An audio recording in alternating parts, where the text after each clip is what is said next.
Boa noite. Está começando agora mais um programa Roda Viva, apresentado pela TV Cultura de São Paulo. O programa Roda Viva é transmitido simultaneamente pela Rádio Cultura AM e retransmitido pelas TVs educativas dos seguintes estados: Minas Gerais, Mato Grosso do Sul, Bahia, Piauí e Espírito Santo. O programa Roda Viva é apresentado ao vivo, portanto podemos receber perguntas formuladas pelos nossos telespectadores, a Ana Nery, a Bernadette e a Lígia, pelo telefone 252-6525. Repito, 252-6525. Nosso entrevistado dessa noite é uma das vozes mais influentes e importantes do empresariado brasileiro. É o Dr. Mário Amato, presidente da Federação das Indústrias do Estado de São Paulo, a Fiesp. Dr. Mário Amato vai permanecer pelas próximas 2 horas ao centro de uma roda viva formada pelos seguintes entrevistadores: Dirceu Brizola, diretor da divisão de mídia eletrônica da Gazeta Mercantil; Tão Gomes Pinto, diretor da sucursal do Correio Brasiliense em São Paulo; Carlos Alberto Sardenberg. Carlos Alberto Sardenberg é jornalista, foi assessor do ministro João Sayad, escreveu o livro Aventura e Agonia, Bastidores do Cruzado. Carlos Alberto Sardenberg também é pesquisador na Unicamp. Boris Casoy, membro do Conselho Editorial da Folha de São Paulo e editor da coluna Painel, publicada diariamente pelo mesmo jornal. Alberto Tamer, editorialista do jornal Estado de São Paulo e comentarista econômico da rádio Jovem Pan. Antônio Carlos Ferreira, jornalista da TV Cultura. Clóvis Rossi, repórter do jornal Folha de São Paulo.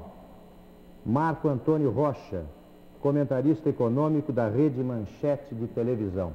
Estará conosco também, acompanhando o programa e registrando algumas cenas, o cartunista Negreiros. Doutor Mário Amato, os empresários brasileiros, aí incluídos os empresários paulistas que o senhor lidera, eles são frequentemente acusados de ter um comportamento, de certa forma, esquizofrênico. Em conversas particulares, os empresários se queixam muito do governo e fazem críticas duras ao governo. Em público, essas críticas feitas pelos empresários, quando feitas, elas são muito mais brandas, elas aparecem suavizadas aí com alguns decibéis a menos. Então eu queria que o senhor respondesse agora de público, sem que o senhor diga alguma coisa diferente do que o senhor diz em particular, o que o senhor pensa exatamente do governo José Sarney? É um mau governo, um bom governo? Eu acho que o tempo dirá. Ele foi praticamente guindado a presidente da República numa hora difícil. Tivemos um episódio sinistro com a morte do presidente e ele talvez não estivesse totalmente preparado para a função pela qual ele tomou posse. Evidentemente, o primeiro ministério dele não era o seu ministério. Ele recebeu, por injunções políticas, homens das mais diferentes ideologias, inclusive, e com compromissos partidários os mais diversos e díspares. Evidentemente, ele teve uma dificuldade muito grande. Hoje, que ele praticamente constituiu o seu ministério, é que ele poderá ser julgado. De modo geral, o Brasil passou por um terremoto. Nós tivemos praticamente um terremoto. Tivemos períodos áureos, como o princípio do projeto Plano Cruzado, e hoje estamos encontrando praticamente uma dificuldade. Doutor Mário, de certa forma o senhor está dizendo que nesses 3 primeiros anos o presidente José Sarney não exerceu seus poderes, ele não foi um presidente de fato. Eu gostaria de dizer que ele não presidiu com todos os seus poderes. Praticamente ele procurou conciliar. Eu acho que a história vai dizer que ele é um moderador, procurou ser um moderador. Ora, há determinadas coisas que precisam ter decisões. E estas decisões não foram realmente aquilo que deveríamos ou esperávamos do presidente. Merece mais 1 ano ou 2, em função do que fez? Olha, como presidente da Federação das Indústrias, nós nos preocupamos muito mais o estabelecimento de regras para podermos trabalhar. Não queremos e não devemos, e eu principalmente neste momento, dizer alguma coisa sobre o seu mandato, se deve ser 3, 5 ou 6 anos. Eu acho que o nosso problema agora é querer regras para podermos trabalhar. Senhor Amar, o senhor recentemente sugeriu que fosse feito um plebiscito, não é, para consultar o povo a respeito da duração do mandato do presidente? Exatamente. Eu vinha do Japão, onde fiz por 13 dias várias conferências, principalmente para que o Brasil ficasse com melhor imagem, principalmente no Japão, onde eles têm praticamente 4 bilhões de dólares, e desses 4 bilhões de dólares, uma grande parte deveria ser pelo menos um terço destinado ao Brasil. E verifiquei que, infelizmente, nada se faz enquanto não houver aqui regras estabelecidas. Eles querem saber se nós vamos ter, o presidente vai ter eleição este ano, se não vai haver eleição, se vai ser presidencialista, se vai ser parlamentarista, isto tudo, e quais as regras que vão vigir na nova Constituição. Supor que a Constituinte venha a fixar isso, por que o plebiscito? Perfeitamente. Se me permitir, eu vou verificando através dos depoimentos dos próprios políticos. Nessa ausência de 10 dias, eu pensei que já alguma coisa estivesse estabelecida nessa ordem. Eu verifiquei que nós estávamos na estaca zero. Como o povo, o poder emana do povo, eu não sugeri que se fizesse um plebiscito, mas que eles, já que estavam tão conturbados, por que eles não pleiteavam um plebiscito para poder resolver um problema que está se alongando em demasia? Qual foi a reação dos seus companheiros do empresariado a essa sua proposta? Teve alguma notícia de repercussão favorável ou negativa? Eu acho que, no cômputo geral, foi positiva. Recebi censuras e eu acho que a interpretação que foi dada é de que eu estava querendo superar a força, quer dizer, o poder político, quando eu talvez não tenha sido até feliz nessa expressão, mas o que eu desejava é que os políticos, uma vez não tendo condições de resolver o problema a curto prazo, que está estagnando este país, que como procurasse o poder maior, que é o poder da vontade do povo. Entre os que criticaram o senhor está o jornalista Castelo Branco. Pelo menos o senhor teve o mérito de ser criticado por uma alta figura do jornalismo brasileiro. Ele disse simplesmente que o senhor falou de uma coisa que o senhor não entende. Foi isso que ele disse na coluna dele. Disse que o senhor estava tentando um golpe de Estado contra o presidente e contra a Constituinte. O senhor não entende dessa forma? Eu respeito, porque o jornalista da categoria dele merece todo o meu respeito. Mas é um ponto de vista que nós estamos sujeitos a erros e acertos. Eu acho que ele precipitou no julgamento a minha pessoa. Eu não pretendia absolutamente o que ele imaginou. O que eu pretendia e pretendo ainda, é que se estabeleçam regras o mais depressa possível. Mas doutora Amar, por exemplo, o senhor quer regras sobre eleições diretas, o senhor pediu um plebiscito para eleições diretas, duração do mandato, sistema de governo. A pergunta que todo mundo faz é o seguinte: então por que não plebiscito sobre estabilidade no emprego e outras questões que interessam aos trabalhadores, certamente de uma maneira mais grave do que, por exemplo, essas questões institucionais que o senhor colocou? Sim, também. Então nós faríamos um plebiscito sobre tudo e mandaríamos os constituintes embora para casa. Eu acho que realmente, falando assim de uma forma abrangente, o senhor tem razão. Mas eu me cingia principalmente voltado a um estado de ânimo praticamente depressivo, em face de ver e ler os problemas políticos que estavam decorrendo. Eu disse isto talvez até impropriamente. Mas o meu desejo é o desejo de todos os brasileiros, que os assuntos primordiais, principais, sejam resolvidos numa Constituição praticamente sintética que venha a contemplar as coisas principais e deixar para a justiça ordinária os problemas mais urgentes. O senhor acha que essa situação que o país vive, de dificuldade institucional, acoplada a uma desesperança da população e uma insatisfação dos empresários, pode nos conduzir de novo a um regime militar? Eu já ouvi muitas pessoas acharem que isto pode ocorrer. Como eu passei por diversos problemas dessa ordem, eu sou do tempo do Getúlio, da ditadura do Getúlio, e sei o que eu sofri na ditadura do Getúlio, eu acho que nós hoje estamos suficientemente adultos para compreendermos de que isso não deve mais ser possível.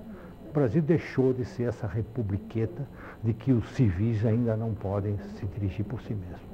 Doutor Mário, ao propor o plebiscito, o senhor não tinha no fundo do seu coração a ideia de um mandato de 4 anos? Porque é sabido que a opinião pública é esmagadoramente favorável aos 4 anos. Todas as pesquisas mostram de 75% a 80% da população. Quer dizer, automaticamente, ao propor o plebiscito sobre a duração do mandato do presidente, o senhor estava propondo que a população se manifestasse por 4 anos. Ou isso não lhe passou pela cabeça? Não passou. Talvez subliminarmente, nessa confusão generalizada que existe, eu tenha sido traído pelo subconsciente. Mas, na verdade, não é essa a posição que eu postulo. Eu postulo uma posição de resolver a situação política de forma que tenhamos uma...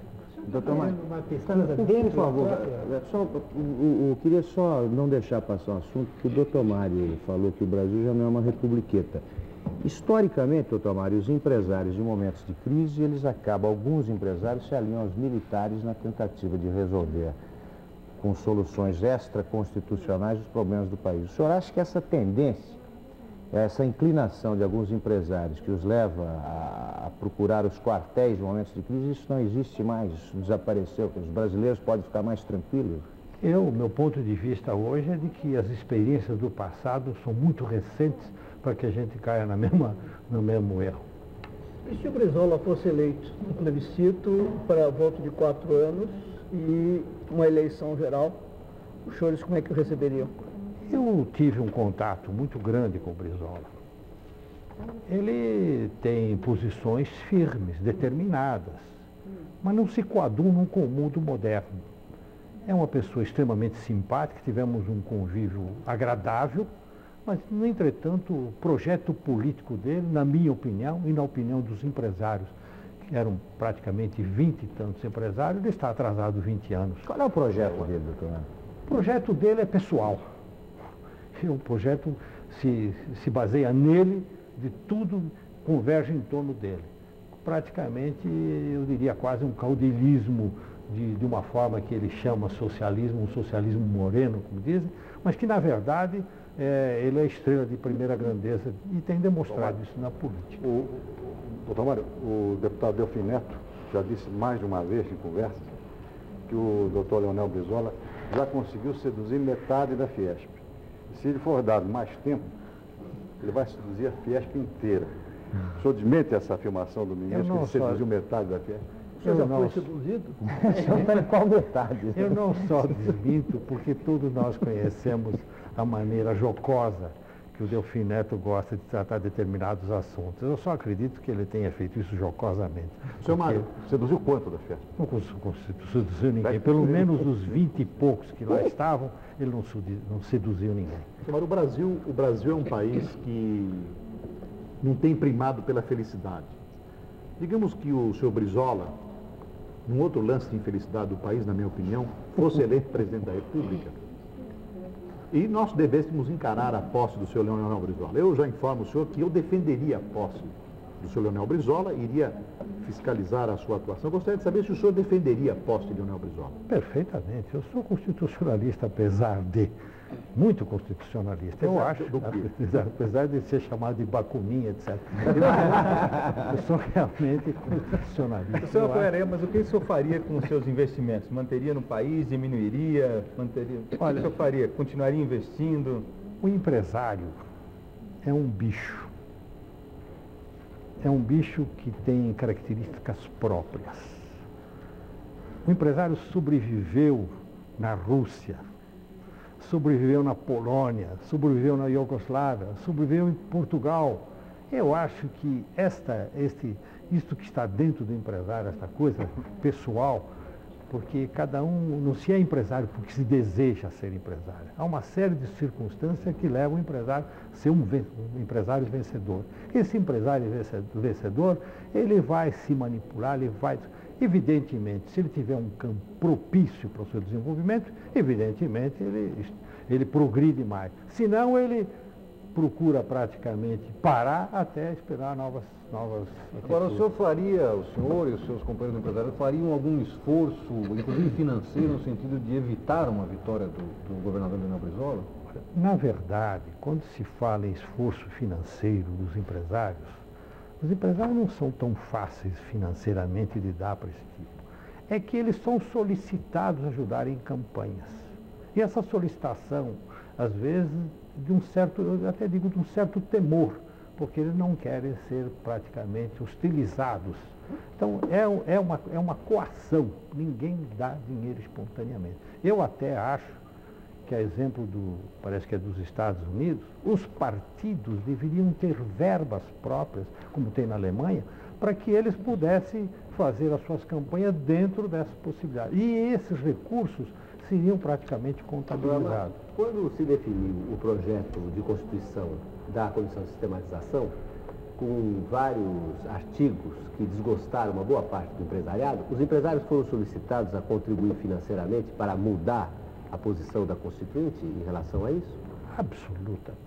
Isto é inverídico, absolutamente. Nós jamais procuraríamos comprar consciência e temos um conceito muito melhor dos políticos. Não concordamos com, talvez, uma grande parte das suas maneiras de pensar. O senhor considera que contribuir para uma campanha de um político seja comprar a sua consciência? Da forma com que o senhor falou no início, deu essa impressão. É apenas uma forma de esclarecimento. A participação da Fiesp no processo da organização do Centrão, por exemplo, e das propostas do Centrão. Veja, eu gostaria, agradeço até essa oportunidade. Um minutinho, doutor Mário, tem uma pergunta, eu pediria licença para interromper, porque é uma pergunta gravada do senador Fernando Henrique Cardoso, que em determinados momentos até se confunde com a do Carlos Alberto Sardenberg. Eu queria que o senhor ouvisse e desse uma resposta conjunta. O senhor pode acompanhar por um daqueles monitores. Por quê? Que tendo havido um entendimento prévio entre as lideranças do PMDB, os líderes empresariais e os sindicatos, na votação da Comissão de Sistematização, quando nós tentamos evitar o impasse sobre a estabilidade, quando nós tentamos definir de uma maneira que permitisse que a legislação ordinária garantisse, uma vez o princípio assegurado na Constituição, o contrato do trabalho contra a dispensa imotivada e que incluísse num dos itens a questão da indenização, porque de repente os empresários, ao invés de ficarem com a liderança do PMDB naquele momento, tomaram um caminho tão inseguro que resultou nisso tudo, que foi no fim no Centrão, e agora o Centrão é ele quem vem com a palavra estabilidade, embora na verdade seja uma contrafacção, seja um engodo, porque essa estabilidade, tal como ela é definida, não é estabilidade. Mas por que buscar um caminho tão tortuoso que nós propomos um caminho direto, claro, de negociação, firme com os empresários e com os sindicatos? Eu só podia responder primeiro a pergunta do Sardenberg, em seguida, o senador Fernando Henrique. Primeiramente, é preciso que fique claro. O Centrão representa praticamente, quando tivemos eleições, nós fizemos um levantamento de todos os constituintes. E chegamos a uma conclusão que é a verdade. Entre direita, centro, esquerda, centro, se constituíam num grupo moderado e que queriam aquilo que os empresários desejam. O desenvolvimento do país, economia de mercado e preservação da iniciativa privada. De repente, isto tudo mudou. Mudou por graça de um político que eu respeito extraordinariamente, que foi o senhor Covas. Eu respeito, ele é um homem de todo respeito e um político necessário na situação atual. E perturbou, porque está claro no nosso pensamento de que a estabilidade não é favorável ao trabalhador. Absolutamente, isso só vai prejudicar. Nós fizemos um estudo detalhado, inclusive em Portugal, país irmão recente, e que trouxe a economia desastre. Então nós achávamos que devíamos ter condições melhores. Ora, quando o Centrão se reuniu, que é a força, a expressão do povo, do nosso ponto de vista, nós verificamos que prevalecia aquilo que nós imaginávamos, que era uma política de centro, que era uma política que defendia a iniciativa privada, o capitalismo e não a estabilidade. Apoiamos, demos todo o apoio, incentivamos. Agora, daí a financiar, dar recursos, absolutamente não foi feito assim. Doutor Maramatsu, Agora, acabou só de para dizer... terminando, só permitia Henrique, terminar o pensamento resposta ao Fernando Henrique. Uma das revelações na minha opinião, parece que eu estou elogiando todo mundo. Não estou não. Eu estou parecendo, quando eu falei do Covas, eu gostaria que ele estivesse do meu lado, porque ele é uma coisa muito ruim. Mas o senhor elogiou até o Sarney. Até o Sarney. Então veja, o Fernando Henrique é um homem extremamente puro. Nós tivemos uma reunião, e nessa altura eu permita fazer mais elogio, é o Ulisses, que é um poder moderador disso tudo. Nós tivemos uma reunião, estava o Albano Franco, Donato, eu, e tivemos uma reunião com o grupo do PMDB. E nós fizemos uma demonstração de que esse problema da estabilidade iria parar o país.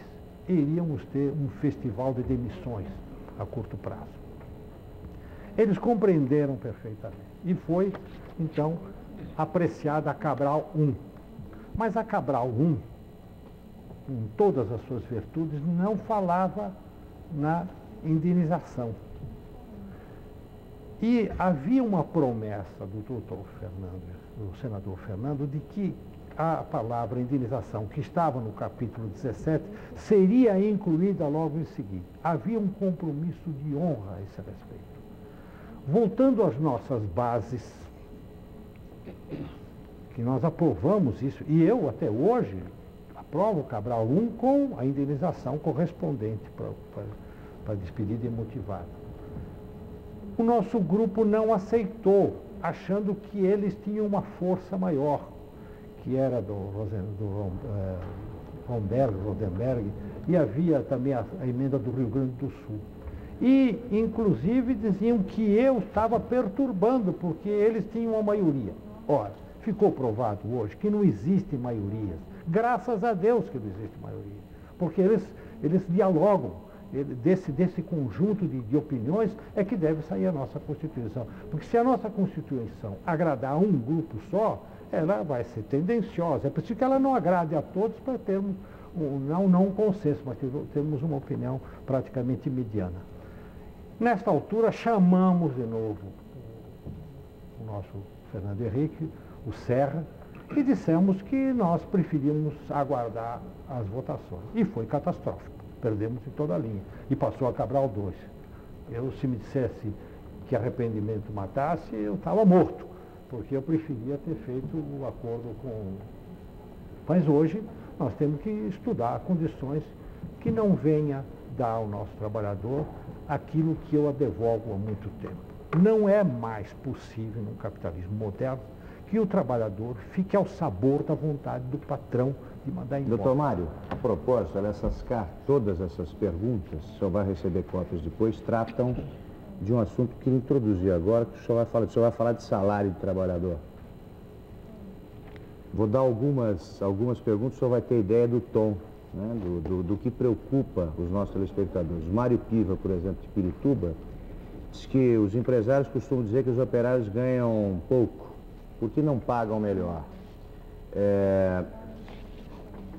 Odair Rodrigues pergunta que forma que o senhor teria para que o trabalhador brasileiro recebesse uma remuneração mais razoável. O Fernando Reis, da Vila Sabrina, pergunta se o senhor conseguiria sobreviver com o salário mínimo. Enfim, o que o senhor pensa da política salarial, do nível dos salários, e como é que o senhor encara essa questão? Sobretudo, como é que o senhor vê o problema do salário mínimo pago ao trabalhador brasileiro? Veja, eu tenho uma experiência ao longo dos anos. Eu enfrentei, ainda com tenra idade, 29. Passei as crises que hoje não são crises. É por isso que isso faz me lembrar, se me permitem, uma ocasião a minha filha estava doente e a minha senhora levou num médico. E ela, muito preocupada, ia internar a criança, enfim, ia fazer uma série de problemas, e que o assunto era muito grave. Como eu tinha meu pediatra conhecido, da Beneficência Portuguesa, da qual eu fui diretor durante 12 anos, eu o chamei e ele disse, mas a sua filha está muito bem. Para um pediatra do Jardim América, minha filha estava num estado deplorável. Para um pediatra que estava acostumado a tratar do povo, ela estava numa situação muito boa. Então são praticamente... Eu vivi os tempos todos, já vivi de salários. Eu não vou aqui contar... Não de salário mínimo. Praticamente salário mínimo. Sim. Quando É eu comecei, possível, trabalhei com salário mínimo. Como é que o senhor fazia? Eu vivia, sobrevivia, como todos sobrevivem. Agora, se o senhor me disser que eu estou de acordo com o salário mínimo, não. O salário mínimo no Japão é $1.000. $1.000 são 80 mil cruzados. Pois bem, mas acontece que o senhor precisa compreender uma coisa. $80 mil para o salário mínimo de um japonês que trabalha, que tem uma formação profissional. 80 mil cruzados. 80 mil cruzados é uma formação profissional. E o senhor é uma coisa. Agora, o nosso trabalhador, que infelizmente aporta em São Paulo 25 a 30 mil trabalhadores, que eu não estou reclamando, que fazem a grandeza de São Paulo, eles não têm a menor condição de nada. Eles entram numa empresa praticamente como mão esquerda, eles precisam ser preparados. E a indústria, os empresários, acabam tendo que fazer um investimento neste órgão. Deixa eu dizer, bom, faz um investimento e o explora.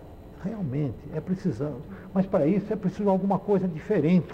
Não se concilia, não se encontra uma solução desta num estalar dos dedos.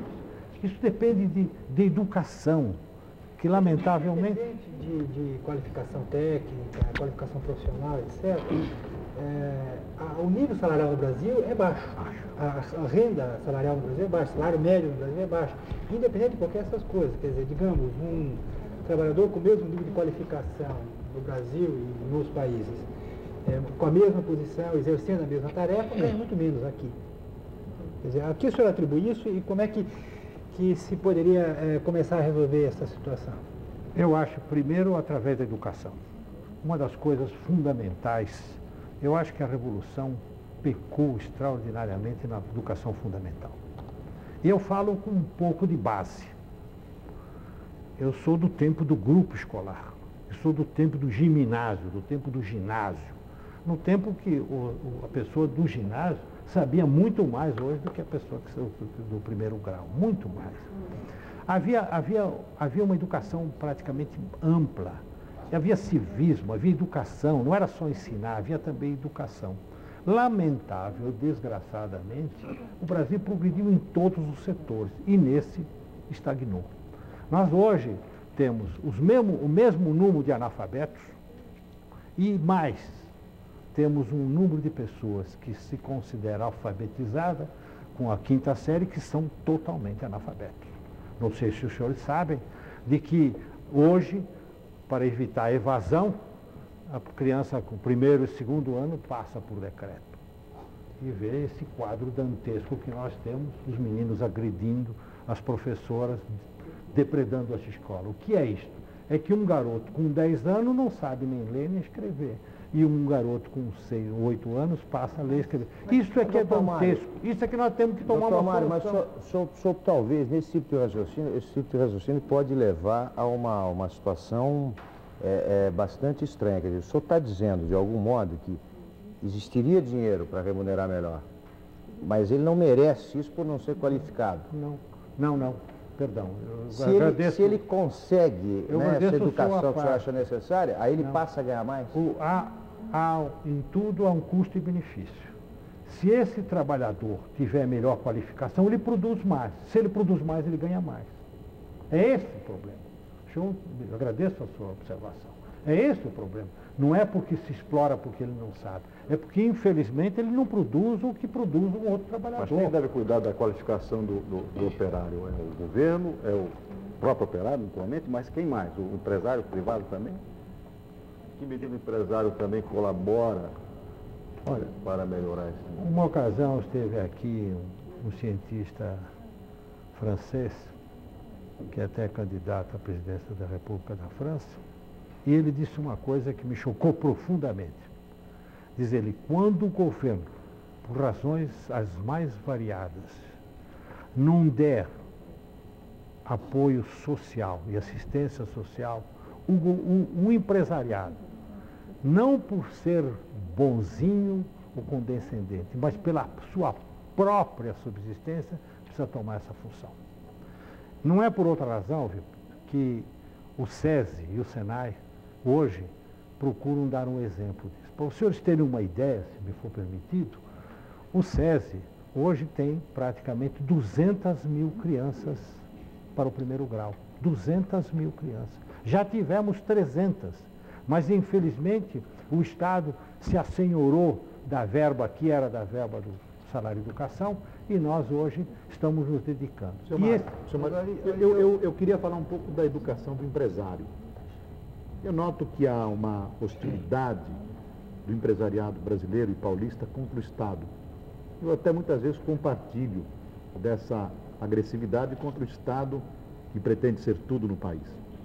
Mas eu noto que a grita do empresariado brasileiro, especialmente paulista, contra o déficit público, ela é acompanhada ao mesmo tempo de uma eterna mamação nas tetas do Estado por parte desse empresariado.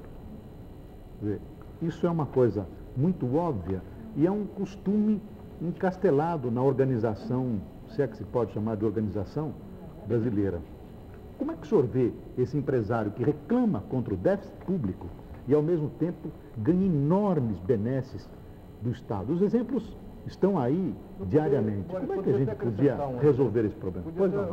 O senhor, por exemplo, pelo menos segundo jornais, defendeu o socorro financeiro quando houve aquela ação do governo em favor, por exemplo, da Sharp. O senhor até sugeriu que se ampliasse o socorro a empresas que estavam em dificuldade. Isso correu na troll agora. E agora o senhor reclama que o salário de educação é retirado do SESC para o governo. Não há nisso uma contradição? Porque não fica muito fácil apoiar a socialização do prejuízo e a privatização do lucro? Essa é pergunta feita também por vários telespectadores, para informação. Aliás, é muito fácil fazer esse tipo de crítica. Mas veja, vamos historicamente ver como é que se processou o desenvolvimento brasileiro, principalmente industrial, substituição de importação. Foi preciso que houvesse um incentivo do governo. Isso foi também com o capital externo, tecnologia e capital externo. Sabemos que para o seu desenvolvimento, um empresário precisa, um país precisa de poupança interna, nós somos pobres, porque temos má distribuição de renda. Ele é preciso que tenha o governo, incentivo do governo, da poupança do governo. O governo não tem poupança, porque ele tem um processo sempre de déficit público. Então, temos que recorrer à poupança externa. Muito bem. O governo se assenhorou da iniciativa privada. Hoje, 80, 73, 70, 67, esses números não são exatos. É do Estado. E o Estado entrou no processo. Por quê? Porque eu diria que ele é uma tendência desde o Império de se fazer isso. Não há má gerência empresarial nunca, senhor Mário? Ah, sim, como não? E bastante. E como não? Bastante. Mas o que acontece é que quando o governo assume o controle dos insumos básicos, quando o governo determina os preços que devem ser vendidos às mercadorias e faz altas taxações sobre determinados produtos, ele tira a possibilidade, ele põe uma camisa de força no empresário. Eu não estou aqui querendo defender aquele empresário que buscou posições e tirou vantagem do governo, porque essa é uma constante nesse país hoje, tirar vantagem. Por que as entidades empresariais não pelo menos censuram essa... Olha, só para acrescentar nessa mesma linha,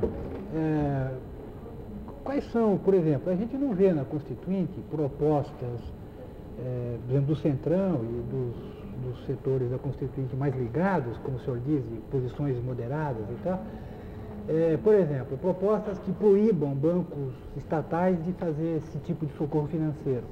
Porque uma coisa é o banco estatal financiar um investimento a longo prazo. Agora, por exemplo, socorro financeiro para empresas... Outra é o hospital, né? Na iminência de quebrar. Então, por exemplo, por que a gente não vê, como o Tão falou, por exemplo, a Fiesp e outros órgãos empresariais, defendendo esse tipo de posição? Proibido que bancos estatais prestem socorros financeiros a esse tipo de empresa. Por exemplo, a extinção dos subsídios, dos créditos favorecidos, etc.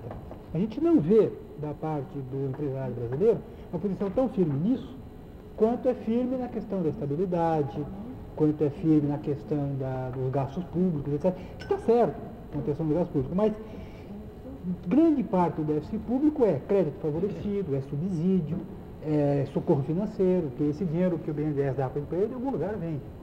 Não é uma posição firme do empresariado nesse sentido. Eu até acredito que devia ser mais incisiva da parte, mas há de compreender também que eu não estou aqui para engodar os senhores, principalmente da competência dos senhores. Evidentemente há uma classe unida. Nós não podemos praticamente nos acusarmos mutuamente.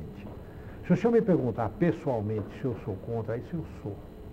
Mas o senhor precisa compreender uma coisa que é muito importante. Os bancos estaduais, e eu sou de um famoso Banco do Estado aqui, que quando o Banco do Brasil fechava para fazer qualquer represália a São Paulo, o Banco do Estado resolvia todos os problemas de São Paulo. No Banco do Estado também não é para dar empréstimos que não vai receber. Houve, infelizmente, deteriorou-se demais essa posição no país. Há erros que precisam ser sanados, mas é preciso o senhor olhar para a maioria. Infelizmente se fala do mau patrão, do mau administrador, como se fala também da má administração do setor público. Mas uma coisa é verdade, o Estado é mau em todos os países do mundo, e principalmente no Brasil. Administra mal em toda parte do mundo, e no Brasil com prioridade. Com exceção de 2 ou 3 entidades, como a própria Petrobras, a Vale do Rio Doce, a Embraer, o resto praticamente é de uma... Mas, doutor Mário, o senhor acha que os empresários têm contribuído efetivamente com críticas, com a sua ação, para reduzir o peso do Estado no Brasil? Que eu acho que é esse o tom das perguntas. Os empresários criticam, aí num momento qualquer, um empresário que está necessitado vai ao hospital do governo, pega o dinheiro no BNDES e as entidades de classe nada dizem, porque há, como o senhor disse, essa solidariedade de classe. Passa, inclusive, a ter um crédito, né? Porque ele está socorrendo empresários, então a classe toda. Mas é preciso que... Isto, quando os senhores todos sabem, isto é um fato conhecido na Federação das Indústrias, que não vamos dar nomes, nem citar casos específicos na televisão, mesmo porque estou cansado, não quero mais processos. O senhor sabe muito bem que parte desse dinheiro foi destinado para a compra de apartamentos em Paris. Por que a Fiesp não denunciou isso? Nós não olhamos a exceção, nós olhamos a regra. Se não fossem os incentivos, eu digo incentivos, sou a favor de incentivos. Se não fossem os incentivos, talvez o Brasil não seria da 48ª potência para a 8ª, que é hoje, primeiro. Em segundo lugar, é preciso compreender que estes empréstimos, na mais das vezes, o BNDES se ressarciu com lucros. Agora que eu não quero citar o caso de uma firma que recebeu um empréstimo, saneou a sua organização e vendeu as ações, e o BNDES teve um lucro fabuloso. Mas a regra é o BNDES ficar com um monte de empresa lá. Não é a regra. O Caraíba é um desastre, mas é um desastre político, não é um desastre empresarial. Porque devia ter deixado esse empresário e... É que nunca deixa. Mas isso então o senhor não acusa os empresários, acusa o sistema. Não, o senhor fala... Então, é esse do sistema que o senhor tem que acusar. Mas o senhor mesmo... Todos nós fazemos parte do sistema. Os senhores também fazem parte. A Fiesp mais do que nós, certamente. Não sei, não sei. Porque o senhor vê, fica um círculo vicioso. Há pouco o senhor falou, por exemplo, que os empresários são como que coagidos por exemplo, a dar apoio financeiro a campanhas políticas. Por que eles seriam coagidos? Porque ficam com medo de ficar mal com o governo, com o futuro presidente? Que aí o sistema todo começa a ser montado. Quer dizer, o sujeito já fica no ar a suspeita de que essa coação visa abrir portas no futuro governo para negócios nem sempre transparentes. Ou então não ser perseguido. Ou então não ser perseguido. Agora, de uma forma ou de outra, cria uma dependência do Estado que torna contraditória a pregação pela retirada do Estado Mas, da sua intervenção. veja, o todo brasileiro está perversamente desviado da realidade do mundo. E como é que se resolve Se é que isso? existe essa realidade no mundo, porque nós conhecemos as nossas dificuldades e as nossas, vamos dizer, as nossas corrupções, mas isso se processa no mundo todo. A diferença é que quando se processa em determinados países, são punidos os homens, e aqui, infelizmente, ainda não foram punidos. Por que, senhor Mauro, na sua opinião, por que esses casos de corrupção no Brasil não são punidos? Há uma deficiência da justiça, nós todos somos tolerantes. Por quê? Porque é da índole do brasileiro. Nós depois, como aqui é a expressão que se costuma dizer muito, tudo acaba em pizza. Compreende? Acaba tudo. Mas você não acha que isso tem que acabar? Não? Tem que acabar, eu estou de acordo. Quando é que vai que os acabar em senhores estão- cadeia, doutor Marga? Hein? Tudo acaba em... Quando é que vai acabar em cadeia um caso desse? O que Depende o senhor acha que muito, deve ser feito? depende muito, que eu acho que uma nação vale pela qualidade do povo que possui. O dia que nós tivermos um povo que tenha esse grau de educação de massa de população, ele vai ter discernimento e não vai se deixar engodar por benefício, porque começa já para voto. A maioria dos Mas votos antes o são povo precisa direcionados. votar, né, doutor Hein? Marga? Antes o povo precisa votar. Mas é O claro. povo não tem sido consultado há anos. Tomara, Amato, vamos tomar um caso concreto. Por exemplo, o caso da Cobrasma, que teve um processo na Comissão de Valores Imobiliários, e envolvendo a figura do ex-presidente da Fiesp, Dr. Luiz Eulálio Bueno Vidigal Filho. E a atitude da Fiesp, nesse caso, como num julgamento da incorreção do processo que foi movido contra o Dr. Luiz Eulálio, foi a de dar o nome do prédio da Fiesp, o nome de Luiz Eulálio Bueno Vidigal. Isso quer dizer, havia nisso uma atitude implícita da Fiesp? Como é que deve ser interpretado esse gesto da Federação das Indústrias do Estado de São Paulo? Eu agradeço, Brizola, você me dar dado essa oportunidade. É o seguinte, quando eu fui eleito e não empossado, eu presidi uma reunião da federação. E, por unanimidade, pela brilhante atuação do que o doutor Luiz tinha feito na casa, indiscutível, ele deu uma dimensão nova à federação. Quero dizer ao senhor que eu concordo plenamente. Foi, por unanimidade, aceito que se desse um nome de Luiz Eulálio Vidigal. Olha, depois de um mês ou 2 meses, aconteceu este desastre na vida da Cobrasma. É muito comum, nessas alturas, as pessoas tomarem atitudes diferentes. Eu não tomo. O passado não tinha nada a ver com o presente, mesmo porque está sob júdice. Nós estamos fazendo apreciações sem a justiça ter se manifestado. Doutor Amato, o senhor falou tanto em educação aqui no programa, que aliás eu concordo, é uma questão importantíssima para o país. Não seria extremamente educativo, naquele momento, a Fiesp dizer assim, bom, neste caso aqui vamos suspender momentaneamente a homenagem e aguardamos a decisão da justiça, porque no único caso que nós temos conhecimento, nos últimos tempos, em que há realmente um processo em cima de uma empresa que fez teve uma atuação terrível no mercado financeiro. Nesse único caso, a Fiesp deu um apoio, porque claramente passa um apoio. Não seria o caso educativo, já que o senhor falou tanto em educação, de suspender a homenagem? Eu acho que devia ser educativo, mas o senhor há de compreender que nós postulamos uma democracia. Mas o senhor defendeu isso internamente na Fiesp, que fosse suspensa momentaneamente até uma decisão da justiça? Permita-me terminar o pensamento. Perfeito. Foi feita uma reunião sobre este assunto. E dos 112 presidentes de sindicatos, 90 e tantos acharam que devia ser dado. Que nada tinha que ver uma coisa com a outra. E tivemos críticas tremendas.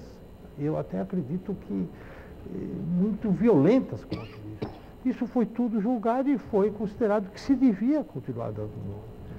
Erraram? Sim, os 112 presidentes de sindicatos, naquele dia tinham 60, 70, 5 ou 6 se manifestaram contra, fizeram questão de que ficasse lavrado em ato o seu protesto.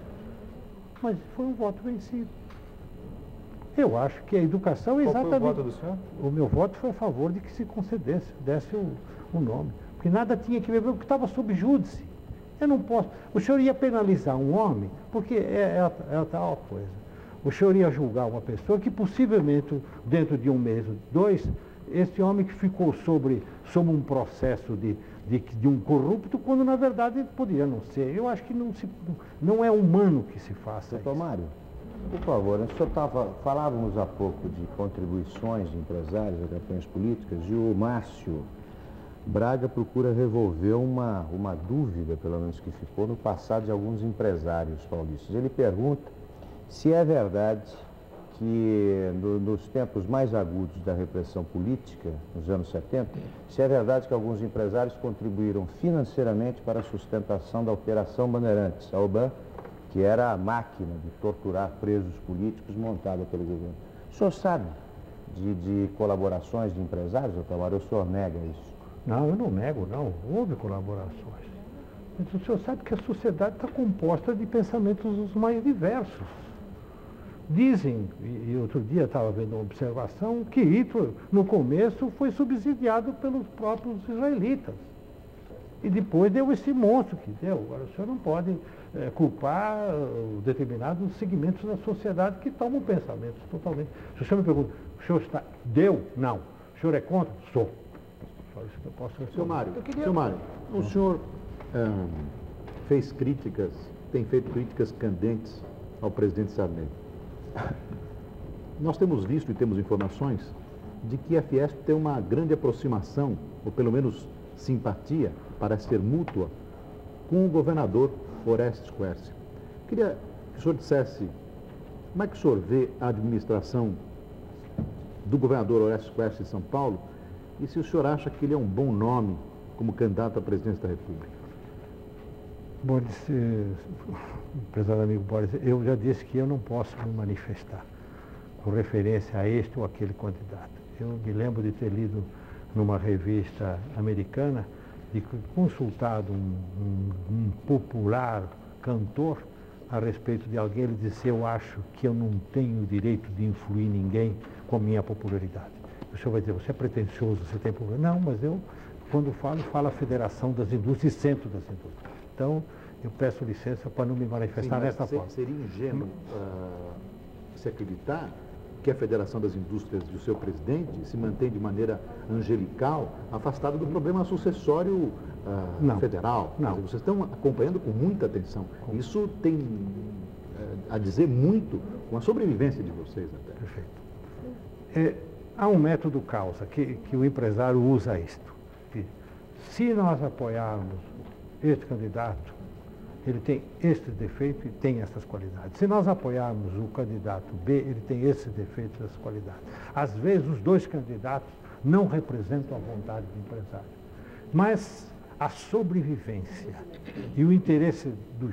Eu até digo a sobrevivência, eu já nem digo o interesse da nação, porque vocês poderiam até dar um tipo de gozação no assunto. Porque é o interesse de todos nós. Nós tomamos atitudes, às vezes, não a entidade, pessoalmente. Mas eu gostaria de falar do Quercia. Não me pergunte se eu votei nele ou não votei nele, porque eu era íntimo amigo do Antônio Hermílio. Trabalhamos juntos 12 anos na Beneficência Portuguesa, tenho por ele um carinho, um respeito, é um homem profundamente trabalhador. E com a eleição do Quercia, o presidente da Federação das Indústrias procurou se aproximar do governador. Você vai dizer, o senhor é esparadrapo? Não, a federação tem coisas comuns, não é pessoal. Eu tenho que conversar, como conversei com o Lula, conversei com o Meneghelli, conversei com o Brizola, conversei com o Moreira Franco, conversei com o Arraes. Por que não iria conversar com o governador? E disse que nós, federação, que a federação é um Estado dentro do Estado. Nós temos o departamento jurídico, o departamento econômico, nós temos o departamento de meio ambiente, o departamento da micro, pequena e média empresa, nós temos o programa educacional, profissional. Tudo isso é um Estado e temos uma experiência muito grande. Nós temos uma experiência de anos, porque a Federação das Indústrias teve o Roberto Sinos, que é um homem de projeção internacional, um homem que deu uma dimensão muito grande. Surpreendentemente, ele não só abriu as portas, como aceitou toda a nossa colaboração. E hoje trabalhamos conjuntamente. Os secretários do governo nos visitam e nós visitamos o secretário do governo. E eles vêm a nós, não que nós induzimos a fazer o que nós queremos que eles façam, mas eu posso dizer que ele está fazendo tudo Mário, se aquilo. isso acontece no plano estadual, por que não acontece o mesmo no plano federal? Porque o Quercia ainda não é presidente da República. E por que o senhor silenciaram Porque a Fiesp é paulista. Não, eu queria que só aprofundasse um pouco esse relacionamento com o governo federal. Gastar fábulas de dinheiro no Jornal Nacional para fazer a sua campanha de promoção pessoal falsa e mentirosa. Por quê? O problema... silêncio que os senhores adotam quando um empresário é beneficiado de uma forma escandalosa, os senhores ficam quietos. Mas quando, volto ao seu dever, ele colocou muito bem, mas quando se trata do salário mínimo, quando se trata da estabilidade, quando se trata do aumento do ônibus, os senhores não gritaram contra o aumento de 1.233% que o seu operário está pagando no ônibus, porque o senhor Jânio Quadros decidiu. Os senhores estão quietos juntos com o poder e só parece que só não estão com o Sarney porque o Sarney perdeu a calma num dado momento. Doutor Tamer, a impressão que eu estou retratando a impressão das pessoas que me telefonam, levantando problemas. Então. Doutor Tamer disse que num país não tem pão, todo mundo grita e ninguém tem razão. O senhor está atribuindo à federação um poder que ela não tem. O senhor está atribuindo ao empresário um poder que ele não tem. Gostaria de ter tudo isso que o senhor disse, de ter esse poder de poder dirigir. Nós não somos o Alberto Tamer parece estar cobrando a mobilização. Há uma mobilização efetiva no Congresso Constituinte. A empresa dizer, nós achamos que o governador está exacerbando, está exagerando, não pode gastar dinheiro. Por exemplo, então, há um exemplo concreto aqui, doutor Mário. O Ademir Martins, que é da VASP, mora na Vila Amarela, pergunta o que o senhor pensa dos 50 milhões de dólares que a Transbrasil recebeu do governo federal. Então, há um caso concreto que o senhor comenta. Veja bem, que me consta, a Transbrasil ainda não recebeu. Parece que está só em promessas e em tratativas, primeiro. Segundo lugar, ela vende o quê? Serviços, passagem. E se o senhor diz que ela tem que cobrar um determinado preço, ela vai suportando isso por um determinado tempo. Vai chegar um tempo que ela não tem. Como as outras empresas. É o mesmo preço cobrado pelas outras empresas. Primeiro, a VASP tem o socorro do Estado. Sim. É o governo que ampla. E a Varig tem o problema de internacional. O que a Transbrasil desejava era simplesmente ter também possibilidade de fazer linhas. Porque o lucro que a Varig tem no exterior, ela cobre o interior, cobre o interno. Essa é a diferença. É preciso, às vezes, conhecer toda a... Perdão, e a troca, doutor Mário? O Estado dá o dinheiro e... A VASP está sendo subsidiada. Sim, mas o senhor acha certo isso? Errado. Agora, o senhor veja, eu pedi apoio... Tem sentido um governo estadual ser dono de uma companhia de aviação? Absolutamente. Sou totalmente contra. Então, agora, só que fica elas por elas. Quer dizer, aí a VASP... Mas eu tenho força para influir, eu tenho uma força relativa. Do mesmo modo. Eu tenho uma de certo modo, a Varig também está no mesmo sistema porque ela tem um cartório. Ela tem a exclusividade das linhas internacionais. Quer dizer, no fundo, quer dizer, o senhor vai vendo, não é um problema, o senhor falou que é um problema de exceção, de maus empresários. Acaba não sendo um problema de exceção, é um problema da essência do sistema. Por quê? Uma tem um cartório, quer dizer, só ela pode ter linhas internacionais. Isso é um benefício, um enorme benefício. E é o Estado onipresente. É o Estado que dá. Outra tem um crédito especial. A outra tem cotas de exportação e de importação. A outra tem cota de trigo, cota de moinho de trigo. Quer dizer, no fim, todo mundo tem lá uma coisa no Estado. Aí então, quer dizer, se o Estado dá essas coisas todas, por que o Estado também não controla o preço? Ou as coisas vão todas até o fim, ou voltam todas. Ele controla e depois corre com as consequências. Não, eu digo o seguinte, se o Estado dá a uma cota... vez que ele tem essa força, se o Estado depois... dá a concessão, dá a cota, dá o crédito... E assume a responsabilidade.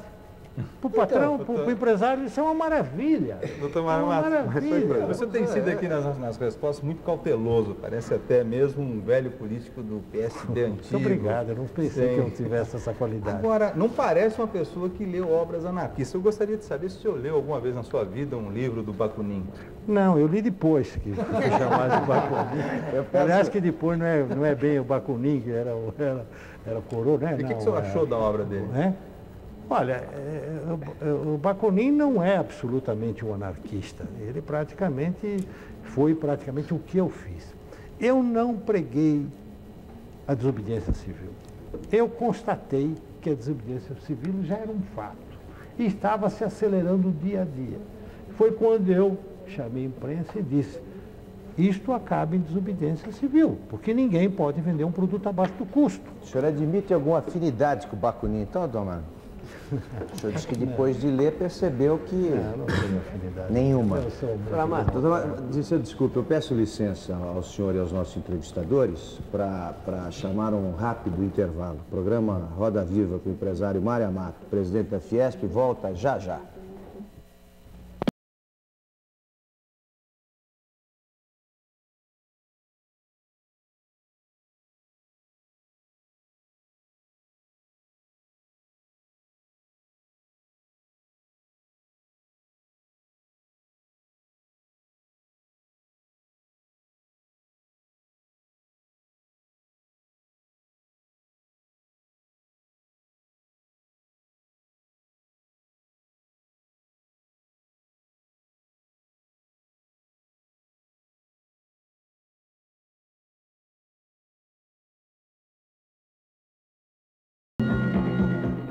Retomamos aqui a nossa conversa com o empresário Mário Amato, convidado do Roda Viva desta noite. Mário Amato é presidente da Federação das Indústrias do Estado de São Paulo, a Fiesp.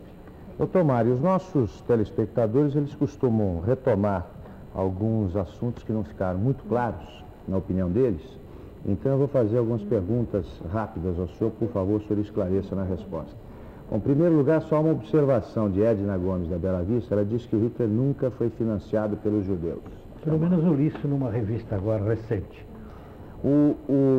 Outros telespectadores, como Gessi Lucas de Moraes, de Pirituba, por exemplo, ele faz essa observação. O senhor fala sobre a desqualificação de certos trabalhadores. Agora ele diz que trabalhou 25 anos, se aposentou ganhando 5 mil cruzados, e ele tem uma especialização no Senai.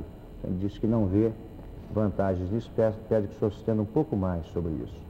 Vicente Bianchi de Campo Limpo, ele observa que o empregado ganhando salário mínimo não terá condições de educar ou profissionalizar os seus filhos. Como é que isso pode ser resolvido?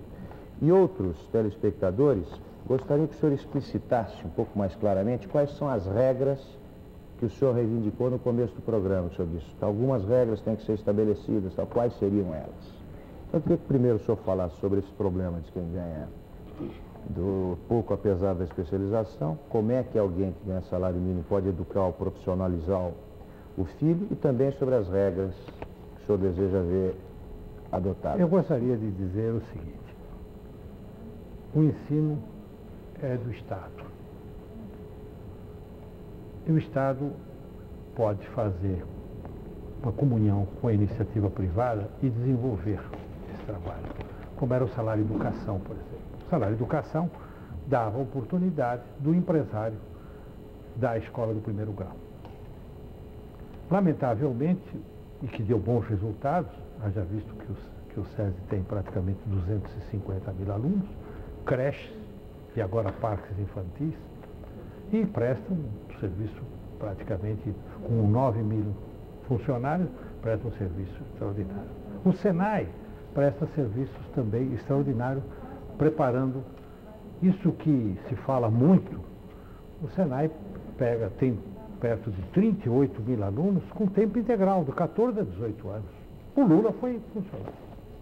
Se temos um Lula, que é o exemplo do ensino que ele teve, também na vida temos advogados que vencem e advogados que praticamente não vencem.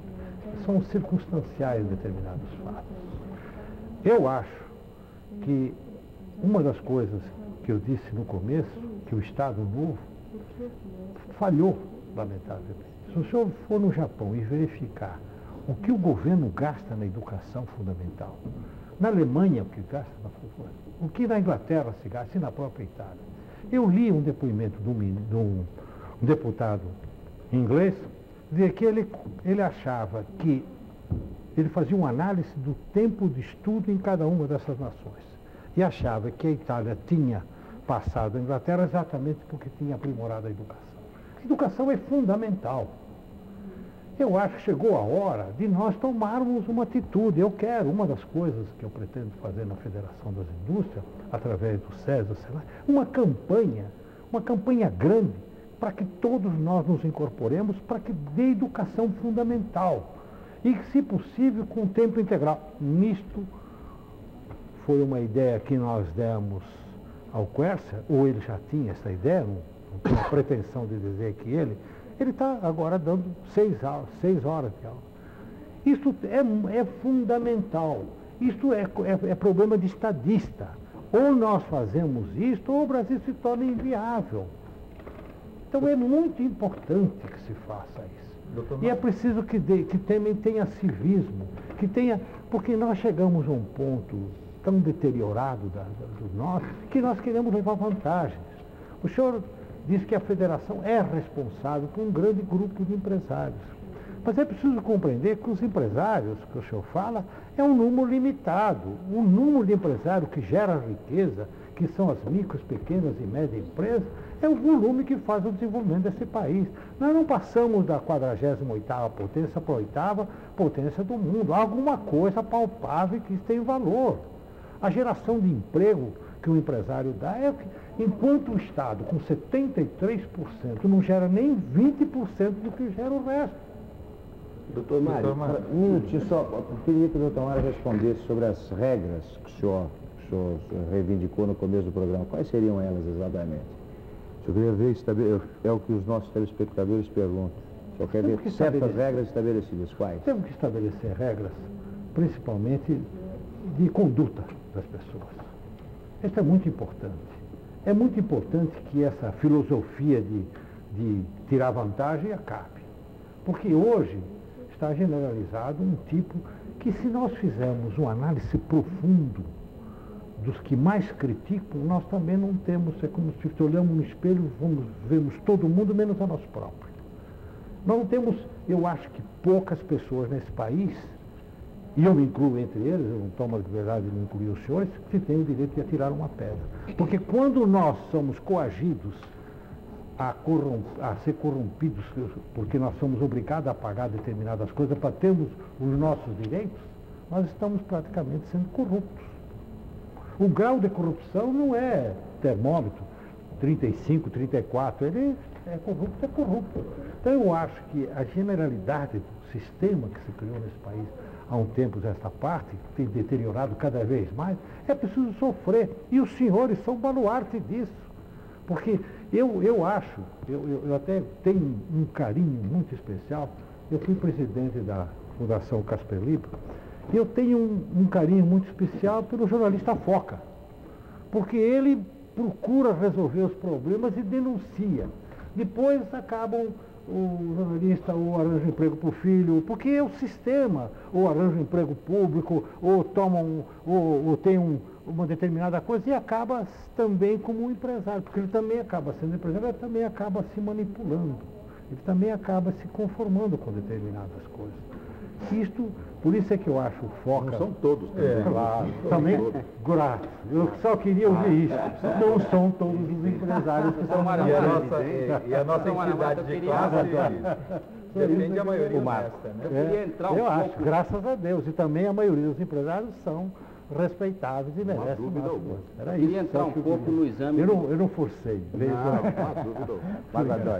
Queria entrar um pouco no exame do quadro econômico que nós estamos vivendo nesse momento. Quer dizer, nós estamos com um horizonte econômico de curto prazo bastante preocupante, certo? Então, a inflação está provocando, ao mesmo tempo, uma retração do mercado do consumidor e um aumento dos custos industriais. Quer dizer, nós estamos naquela órbita de recessão econômica, de falência de empresas e de desemprego.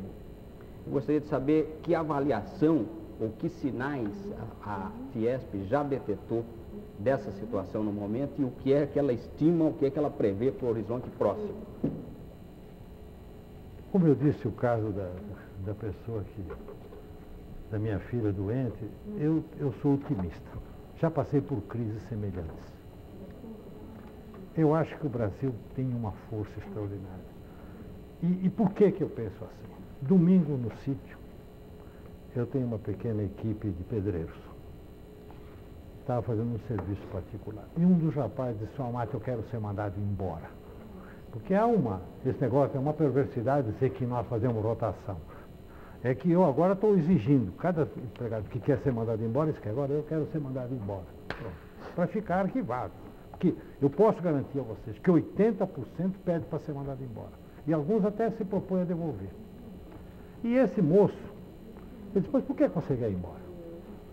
Eu estou com o senhor há 4 anos. Ele começou como aprendiz e é um bom pedreiro hoje. Ele disse, é que eu quero estudar, seu Amado. E eu trabalhando com o senhor, eu moro em Guarulhos, a Via Dutra fica muito difícil, eu não posso estudar. Olha, isto é Brasil, minha gente, isto é Brasil. Malgré tudo, apesar de tudo, nós temos uma força emergente que não podemos abandonar. O Brasil aflora, é uma força que é como uma planta, é como a tiririca, você faz o que quiser, ela quanto mais maltrata, mais ela cresce. E é por isso que eu acredito no país. Então, voltando à sua resposta. Nós estamos nos acomodando. O mercado está se acomodando. As dificuldades estão aflorando a todo momento. Se o presidente fizer exatamente o que ele se propôs a fazer hoje, eu dou 6 meses para que tudo se retorne a posições possíveis. Fazer o quê, doutor Mário? Desculpe. Levar a sério o déficit público. Pois é, muita gente está perguntando, o senhor acredita que dessa vez o governo está falando seriamente, que ele vai cortar nos gastos públicos, vai reduzir? Olha, com referência ao déficit público, eu já disse muitas vezes, não é o funcionário público, é a boa administração das entidades. Senhor Mário, o senhor falou em boa administração. Eu noto no empresariado paulista, por que não dizer no empresariado brasileiro, um certo tom de saudosismo. O senhor tem saudades do ministro Delfim Neto? Tem. Por quê? Tenho porque, olha, ele conduziu em momentos difíceis, aqui o nosso prezado amigo Tamer, que é um expert em petróleo, ele sabe o problema do primeiro choque, do segundo choque de petróleo, e o problema de que opções. Eu acho que ele tem críticas, por exemplo, essa crítica que eu faço de não ter se dedicado, se metade da nossa dívida tivesse sido aplicada em recursos humanos, o Brasil estaria melhor do que hoje. Mas, na verdade, se procurou fazer o bolo crescer e, infelizmente, não foi dividido como deveria ser dividido. Mas ele passou, ele é um conhecedor profundo. Doutor Mário, só um minutinho, Beto, por favor. É que a pergunta do Boris acabou remetendo o senhor ao passado, o senhor não respondeu a pergunta. A minha pergunta é a pergunta do Marco Antônio. Primeiro, se o governo vai mesmo cortar os gastos públicos. Segundo, o que perguntou o Marco Antônio, quais são as perspectivas, né, para esse ano, nos próximos meses? Veja, eu queria dizer o seguinte, nós tivemos uma época aí que a Cosipa, no caso da Cosipa, a Cosipa já foi orgulho de São Paulo. Por que a Cosipa se encontra nessa situação? Por administração política, pura e simplesmente. A administração é uma ciência. Como os senhores jornalistas, eu não posso ser jornalista porque quero ser jornalista. Administrador né? Ele faz um curso e tem pendores para ser administrador. Agora, o senhor põe um político numa direção profissional, olha o resultado que deu na Cosipa. Eu não pedi socorro para a Cosipa? Por que eu pedi socorro para a Cosipa, uma estatal? Porque ela é fundamental. É aquilo que eu disse, nós somos contra a estatal, mas ela hoje é um fato consumado, ela fornece insumos básicos para a indústria de São Paulo. E ela precisa ser atendida, precisa ser bem administrada. E mais, propus que as expansões fossem feitas com capital privado. Veja que eu estou procurando ser coerente com as coisas. Mas por que eu acredito no Brasil? Porque é uma força de trabalho, e o brasileiro, ele tem essa virtude, ele luta desesperadamente e encontra uma solução. Acreditar no Brasil, todos nós acreditamos, doutor Mário Amato. Agora eu quero saber se há perspectiva de uma recessão econômica a curto prazo. Não acredito. Na visão da Fiesp. Não, na visão da Fiesp, o Departamento de Economia está estudando este assunto e hoje fez um parecer não muito brilhante a respeito, não muito auspicioso a respeito, porque esse problema de salário e custo, a gente fica correndo o salário passar na frente dos custos, isso não é muito bom porque pode levar a uma explosão de inflacionária muito grande. Mas acontece que... Parente, senhor Mário, o senhor é pela eliminação da URP? Não. No momento, não. O senhor falou em 6 meses, se o governo levar a sério a questão do déficit público. Agora, eu li o discurso do presidente hoje e ele diz coisas como, por exemplo, os gastos com salários da administração federal tornaram-se alarmantes, quer dizer, como se ele fosse o presidente que estivesse assumindo hoje, ou como se ele fosse chefe da oposição hoje. Quer dizer, 3 anos depois de ter tomado posse, o senhor ainda continua acreditando nessa lenga-lenga de agora é proibido gastar, agora é proibido gastar? Todo santo mês vem o presidente da República, o ministro da Fazenda, né? E agora é proibido gastar, agora é proibido gastar. Logo depois é verdade um aumento de mais de 50%. Quem é que autorizou o aumento do Banco do Brasil? Foi o presidente da República, em última análise. Foi. Quer dizer, então como é que ele fica alarmado com o gasto? Quer dizer, como é que dá para a pessoa acreditar que agora é para valer? De onde vem o otimismo? É o otimismo do... Eu O senhor pode tomar um copo d'água um pouquinho. Eu não estou embaraçado, eu estou até muito contente de estar aqui, porque uma das coisas que eu queria é que conhecesse realmente o que eu penso. Eu não gostaria que houvesse um pensamento diferente do que eu penso. Eu acho que este programa me proporcionou exatamente isso. É o que o italiano diz, como tá fato mama, quer dizer, como seja o que sua mãe te fez. Então eu sou exatamente isso, com todos os pecados, todas as virtudes. Eu sou otimista porque estou vivo. Dizia Helen Keller, numa ocasião, numa entrevista que fez, cega, surda e muda, hemiplégica, e ela perguntaram, senhora, como eu vou muito bem, mas vou muito bem mesmo. Como bem? Pois é, estou viva. Então eu acho que o Brasil está vivo, palpitando. Então eu acho que isto são ondas, são furacões que passam e nós vamos encontrar a solução. E na minha opinião a solução é uma solução política a curto prazo. Mas o senhor acredita no furacão Sarney? Qual a solução política? Qual é a solução política? política, doutor Mário? É uma Constituição que seja sintética e que seja consentânea com o que está no mundo. Agora, veja bem, quando eu... Hein? Tem um presidente da República? Você tem, mas olha, sabe o que é? O mal é que nós entregamos tudo ao presidente da República. O Brasil somos todos nós, não é o presidente da República. Esse é o problema sério. Somos todos nós, todos somos. O senhor é presidencialista ou parlamentarista a propósito? Olha, eu atualmente sou presidencialista. Sempre fui contrário. Por quê? Porque, eu digo, quando o funcionário público, veja o que aconteceu na França, tiveram uma salada de sistemas. A França se manteve firme. Na Itália, quando cai o primeiro-ministro, mudam 14 funcionários que acompanham e saem. O meu pavor é que, enquanto nós não temos uma estrutura de funcionário público compenetrada das suas funções, de uma infraestrutura sólida, cada vez que muda o ministério, nós vamos botar 50 mil funcionários. 57 mil. Mas, doutor Mário... Esse é o meu pavor. Só por isso é que eu não sou parlamentarista. O senhor acredita que é possível encontrar essa saída política sem passar por uma eleição direta do presidente da República? Ou seja, que é possível encontrar a saída antes de uma eleição direta do presidente da República? Eu acho que a opção do presidente Sarney não é muito grande. Ou ele passa para a história como estadista, e uma vez... Você poderia ser mais não, claro? Veja o que bem, significa suponhamos que seja determinado 4 anos. E ele tenha praticamente... É o que o senhor gostaria de ver acontecer? Não, eu não me manifesto a esse respeito. Eu peço licença. Não é que eu sou dúbio ou estou tergiversando. Absolutamente. Eu procuro não ser dessa O senhor ponto. está sendo dúbio. Não é, não estou. Eu tenho um ponto de vista O senhor firme. pode ser dúbio, o senhor tem todo o direito de ser dúbio, mas Não. o senhor está sendo dúbio. Não, desculpe, eu peço licença para não me manifestar a esse respeito por uma razão muito simples.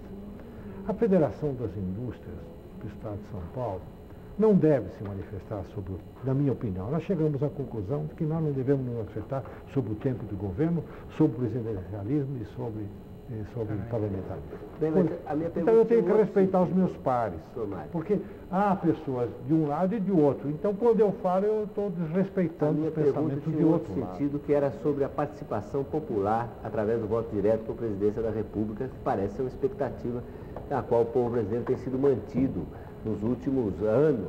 Né?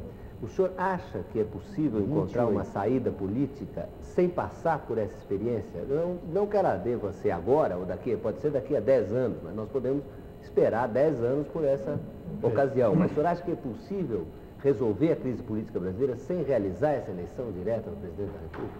Não, eu só não discuto quando. Daqui 1 ano ou 2 anos, mas que precisa ter eleições diretas, não tenha dúvida nenhuma. Para presidente da República. Perdão, Rossi, só o meu medo é que o que está se cogitando é de se fazer alguma coisa de que o parlamentarismo, depois o presidente da República não seja eleito pelo povo. É isso que está me preocupando, esses casuísmos. Agora, que deve ser eleito pelo povo, deve, não tenha dúvida nenhuma. Senhor Mário, eu só queria deixar claro, alguns meios de comunicação, eu citaria a Folha, a Revista Exame, a Revista Senhor, publicaram nos últimos 30, 40 dias pesquisas junto ao empresariado, mostrando que também entre eles há uma maciça preferência pela eleição em 88. O senhor acha que essa preferência retratada nas pesquisas corresponde à realidade que o senhor sente em contato com seus pares, ou essas pesquisas estão enganadas? Não, pesquisa é pesquisa, né? Pesquisa tem que ser respeitada, principalmente dos órgãos que o senhor divulgou. Eu acho que nós não fazemos esse tipo de pesquisa na federação, porque nós temos outros problemas. Você vai dizer, então vocês não se interessam por problema político? Nós nos interessamos. Mas ou se é empresário ou se é político. Muita gente diz, por que que um empresário não se mete em política? Mas olha, senhor Mário, essa pergunta que eu lhe dirigir. O seu companheiro da Federação do Comércio do Estado de São Paulo, Abrão Scheiman, acaba de lançar a sua candidatura a prefeito de São Paulo. É um empresário que está se envolvendo em política. O senhor acha que o empresariado deve se envolver em política? Não deve? Como é que o senhor encara a candidatura dele a prefeito, que é uma candidatura do empresário representativo? Com muito respeito, é uma pessoa digna, um grande empresário. Eu acho que ele seria um excelente prefeito. Então o senhor acha que o empresário deve se envolver em política? Não, eu não digo que o empresário. Ele é um dublê de empresário e político. Porque se ele... ele nunca fez política, mas ele galgou ao cargo de presidente da Federação do Comércio. Tudo é política. Para ser presidente precisa estabelecer um tipo de política. Não é o empresário. Eu, para ser presidente da federação, acabei fazendo... O senhor também é um dublê de política, então, Não sei. O senhor gostaria que um empresário, por exemplo, fosse presidente da República? O próximo presidente da República fosse um empresário? Moraes, por exemplo? Eu viria o Antônio Hermílio, como trabalhei com ele 12 anos, sei da sua capacidade de trabalho. Eu tenho uma capacidade de trabalho tremenda. Hoje, às 5h30, já estava praticamente inativa. E o Antônio me dá complexo. Ele já é um doente. Então o senhor votaria nele para presidente da República? Eu peço licença para dizer sim. Se fosse ele o Cleiton, como é que o senhor faria? As suas qualidades. Mas quem seria Quando o exalto as qualidades do Abrão. O senhor diz, então você fica com todos? Não fico, não. Eu tenho meu voto certo. O senhor já fez uma declaração de voto quando o senhor comentou a figura. Se o senhor pensar... A experiência de um empresário no Ministério da Fazenda, especificamente o ministro Dilson Funaro, como é que o senhor avalia, como empresário e como presidente da Federação das Indústrias? Foi positivo ou negativo? É melhor um burocrata, como se define o ministro Maílson, um político ou um empresário? Olha, é uma pergunta que eu não posso fugir. Tenho um carinho extraordinário pelo Dilson Funaro. Extraordinário. Fomos companheiros juntos. Mas eu acho que ele falhou redondamente quando ele disse, vou reajustar os preços. E o presidente da República diz, não admito, ele devia dar licença e ir embora. Aí falhou. Se ele tivesse tido, naquela altura, esta atitude, talvez a história do Brasil fosse diferente. Há pequenos imponderáveis na história do mundo que muda a história do mundo. Eu acho que o Dilson falhou. Daquele dia em diante, ele passou a ser um mal. Acho que o plano ministro cruzado, doutor Mário, o plano cruzado foi, conforme a definição do ex-ministro Delfim Neto, foi um estelionato eleitoral praticado pelo PMDB, o senhor concorda com isso? Eu não acredito que isso tenha sido premeditado. Ocorreu realmente que o povo votou maciçamente acreditando no plano cruzado. Se ele foi feito criminalmente, eu deploro extraordinariamente, mas eu acredito que foi circunstancial. Senhor Mário, o senhor diz que o senhor tem saudade do ministro Delfim Neto. E quem mais o senhor tem saudade? Tem saudade Cita um, dois nomes. Mário Henrique Simons? Tem. Paulo Maluf? Olha, eu não... Demorou muito, demorou. Não, eu até sou amigo do Paulo Maluf e tomei uma atitude, eu declarei meu voto, eu não era presidente da federação e fiquei contra a corrente, inclusive fiquei com o Paulo Maluf. Ernesto Geisel inspira alguma saudade no senhor? Olha, eu tive pelo Geisel, uma determinada época da vida, que eu achava que ele era responsável de tudo, mas hoje, lendo, até li o livro do Veloso, ultimamente, esse último livro, Paris, e vi o que ele fez. Ele errou. O último trem para Paris. Eu acabei de ler semana passada. E vi o que este homem fez. Ele merece respeito. Errou, apesar da sua política centralizadora estatizante? Apesar, o estatizante vem vindo.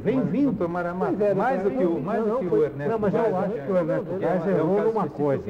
Foi o plano nuclear. Dentro das saudades que o senhor sente, eu gostaria de saber se o senhor sente saudade dos militares, porque afinal os ministros dos quais o senhor sente saudade saíram do grupo militar.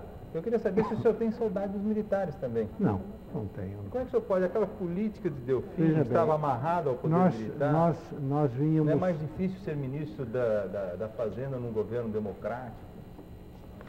Muito bem. Eu gostaria de responder ao senhor, para ver que eu não tomo posições dúbias. O regime ditatorial, que eu deploro na parte de liberdades, entregou à nova república uma situação financeira, econômica, que é muito melhor do que nós temos hoje. O senhor contesta isso?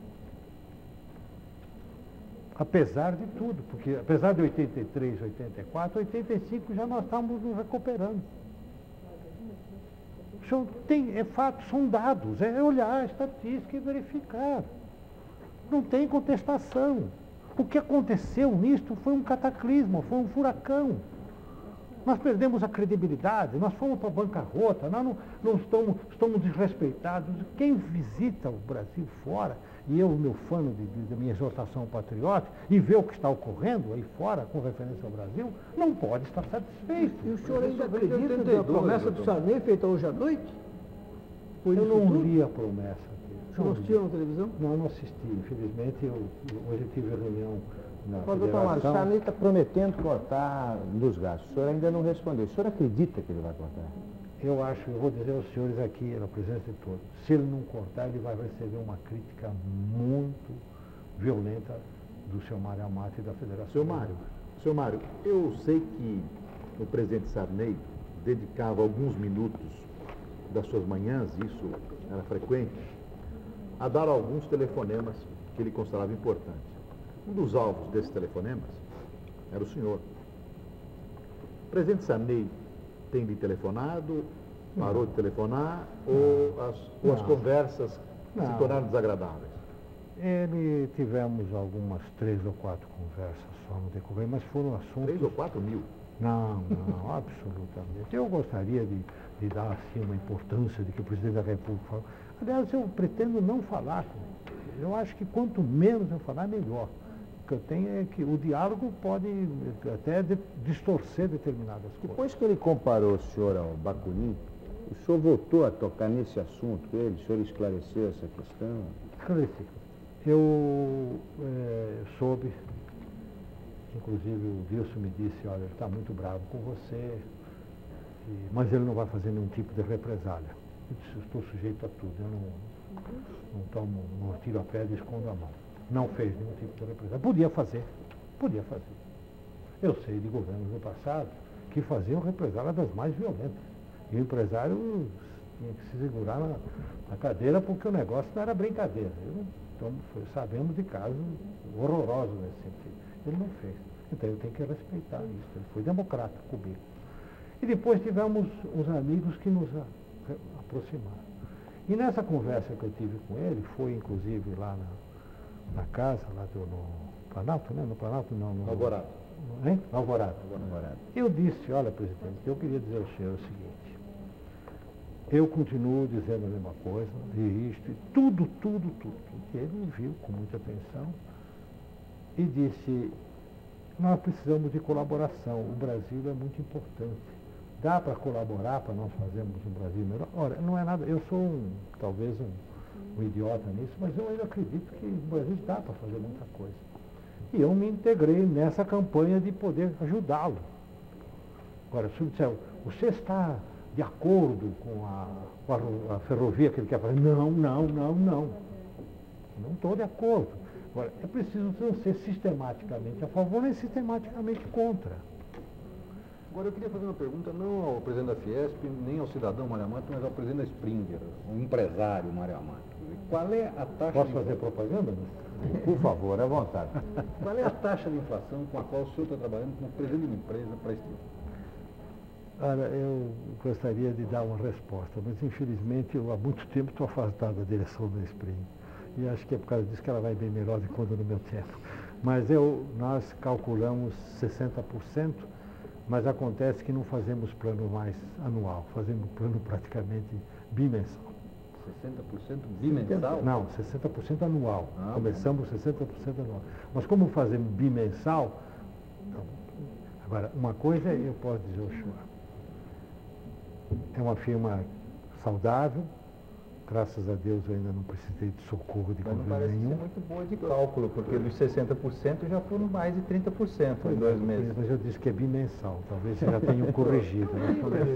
Doutor Amato, dessa sua viagem ao Japão, eu gostaria que o senhor transmitisse a nós aqui a sua impressão, o senhor esteve 10 dias lá, porque o senhor 2 ou 3 vezes mencionou a tristeza com que o senhor vê a forma como o Brasil é tratado no exterior. O senhor teve essa sensação nesse momento no Japão? Eu agradeço, porque dá a impressão de que o Japão tem um respeito muito grande. Eu tive a sorte de ser o aniversário, 80 anos da imigração japonesa. O japonês é educado. E o japonês tem muito respeito pelo Brasil. O que eu vi foi coisas desta ordem. Senhor Mário Amato, nós conhecemos, porque eles são muito organizados. Eles sabiam o dia que eu nasci, os meus gostos.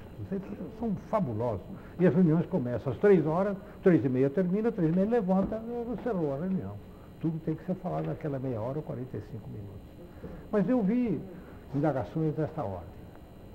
Senhor Mário Amato, como é que um país como o Brasil, de um povo dócil, porque na história brasileira não existe bombas, não existe praticamente violência, é um povo dócil, um povo trabalhador.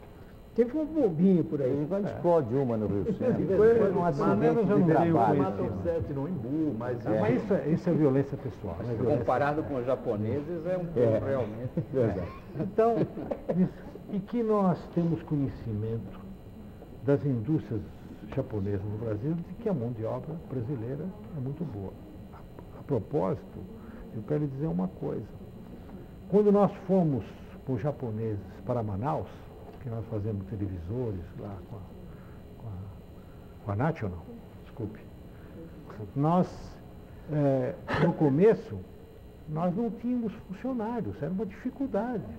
Hoje, aqueles 1.200 funcionários que nós temos da National têm a mesma capacidade do japonês. O grau de rejeição é igual ao do Japão.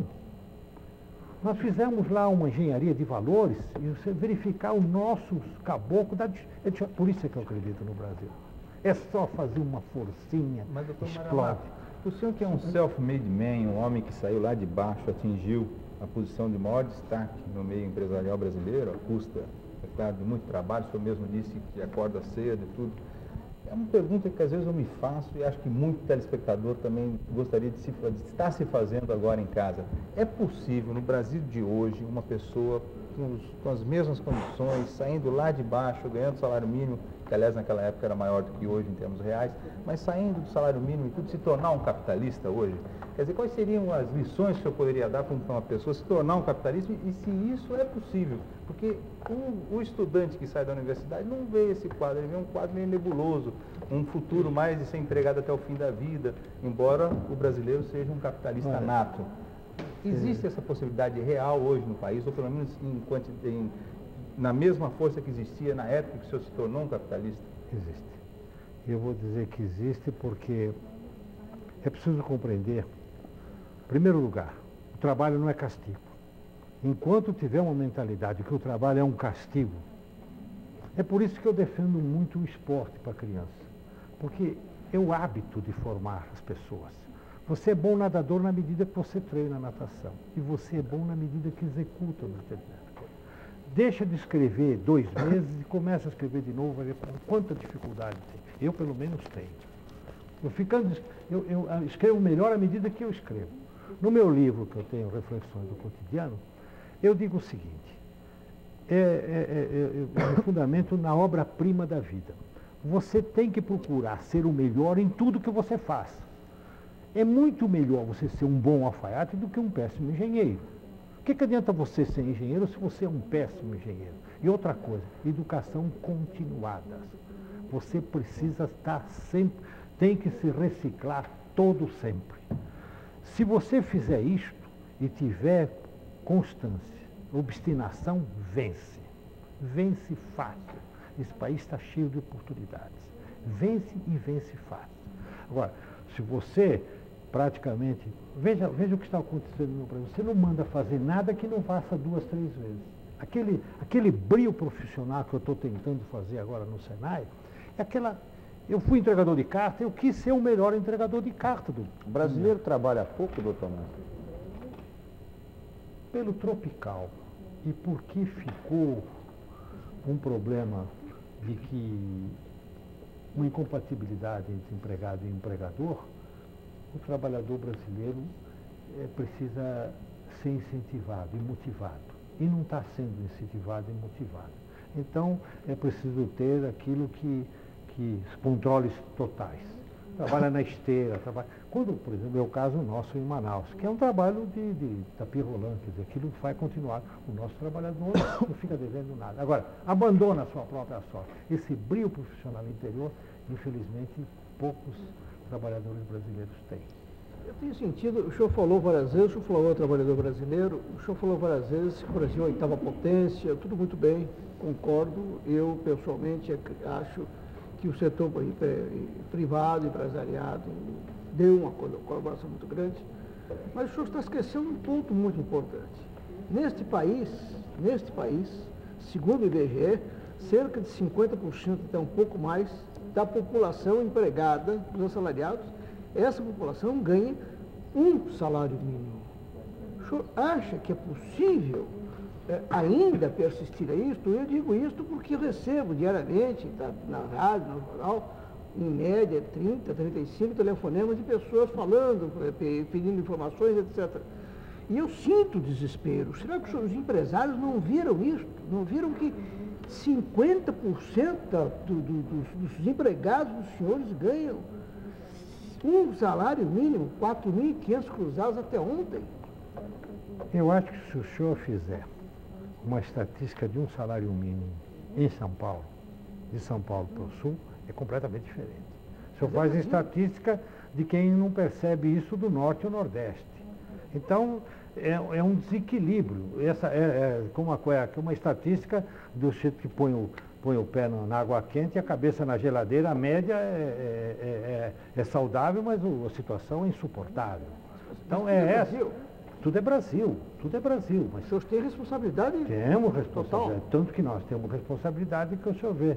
E eu acho que é muito importante que eu tenho fábrica no Rio Grande do Sul, tenho fábrica em Manaus, tenho fábrica em Pernambuco e estou tendo agora fábrica no Rio de Janeiro. Por quê? Porque eu acho que o Brasil precisa se expandir. Agora, esses processos de expansão são tão complicados, tão burocratizados, que não dá para expandir. É preciso deixar, o empresário é um bicho, ele é como uma trepadeira, deixa que ele se desenvolva. Não, vem uma série de, não pode isso é proibido, isso não dá, precisa fazer isso, precisa tirar. Há uma nova expansão, se é que é a expansão, anunciada em termos tíbios pelo governo, e muita gente querendo fazer as ZPS. Como é que o senhor se posiciona, como é que o presidente da Fiesp se posiciona com relação a essas ideias de ZPS? Nós temos medo disso, estamos apavorados, porque até agora não nos foi facultada a possibilidade de verificar como isso vai se processar. O que nós temos medo é de que isso acabe sendo alguma coisa defendemos a entrada de capital estrangeiro em consonância, em concorrência com o capital brasileiro e disputando. Agora imagine o senhor uma empresa estrangeira, botar um processo desse numa cidade qualquer litorânea e depois de 6, 7 meses dizer que não pode exportar e com esses benefícios todos abarrota o mercado interno. É possível até que aquele determinado produto venha a beneficiar, mas eu acho que regras precisam ser estabelecidas. Nós não somos visceralmente contra, nós estamos em princípio contra e achamos que ela precisa de uma regulamentação melhor. Doutor Mário, qual é o país do mundo que o senhor acha que deveria ser o exemplo para o futuro desenvolvimento do país, já que ele está nesse momento aqui sem saber muito para onde ir? Eu acho que um dos males asiáticos, os países europeus. Um dos males brasileiros é exatamente esse. Nós queremos copiar modelos. A economia é um problema que usos e costumes e geograficamente precisa ser obedecido. Quando o senhor estabelece comparações ou estabelece problemas de equivalência, o senhor erra profundamente. É preciso defender. Eu estou perguntando isso porque a ZPS vem muito nessa tendência de querer fazer do Brasil uma grande Coreia, né? Exatamente. Bom, mas a Coreia precisa compreender o seguinte, a Coreia é um povo trabalhando 72 horas por semana, não é? Trabalhando sábado, domingo, numa obstinação tremenda, com problemas agora políticos, e que não deve ser levado muito em conta por causa da natureza do coreano. O senhor veja que há uma diferença entre a Coreia do Norte e a Coreia do Sul. Daurici Martins de Campinas disse que o senhor foi interrompido quando o senhor explanava sobre o que os japoneses pensam do Brasil. Desculpa, mas eu estou tentando atender. Então o senhor pode... O japonês tem muita estima pelo Brasil e está querendo investir no Brasil. Inclusive tem projetos inúmeros. Eles estão esperando a definição política. Desses 4 bilhões que eles querem investir, eu tenho a impressão que 1/3 se destinava ou se destina ao Brasil. Eles só estão esperando que se defina a situação. Como vai ser tratado o capital estrangeiro? Eles acham que é um problema conjuntural e não um problema estrutural. Não, conjuntural só. E é um bom parceiro, eu tenho um parceiro. Mas, doutor Mário Amato, então eu não estou entendendo muito bem. O senhor disse que o senhor está vendo as ZPEs, as zonas de processamento e exportação, como uma ponta de lança, de repente, do capital estrangeiro no Brasil e está receoso a respeito disso. Depois o senhor está dizendo que é bom que os japoneses venham investir no Brasil. Por que eles venham... Absorver o capital estrangeiro, isso? Veja, eu agradeço até a oportunidade de deixar esclarecer. Eu acho que o capital estrangeiro deve vir dentro das regras. As regras de todo. Agora me diga uma coisa, o senhor acha que o industrial brasileiro ainda precisa de proteção contra o capital estrangeiro? Não. Nós somos adultos suficientes para defender. Então, e no caso da informação? Qual é o problema? Veja, então dê as condições que a CPS dê as mesmas condições para o capital brasileiro fazer a mesma coisa. Por que essa discriminação contra o capital brasileiro na CPS? É isso, eu não quero discriminação. Mas peraí, o senhor conhece o projeto das EPS? Por isso é que eu digo, ainda não foi divulgado. Infelizmente, ele está sendo feito de uma forma que não tem uma divulgação ampla. Por isso eu digo, em princípio, nós queremos saber como ela vai funcionar. Senhor Mário, por que as multinacionais paulistas, ou que habitam o território paulista, estão tão distantes da Fiesp? Ou aparentemente distantes da Fiesp? Não.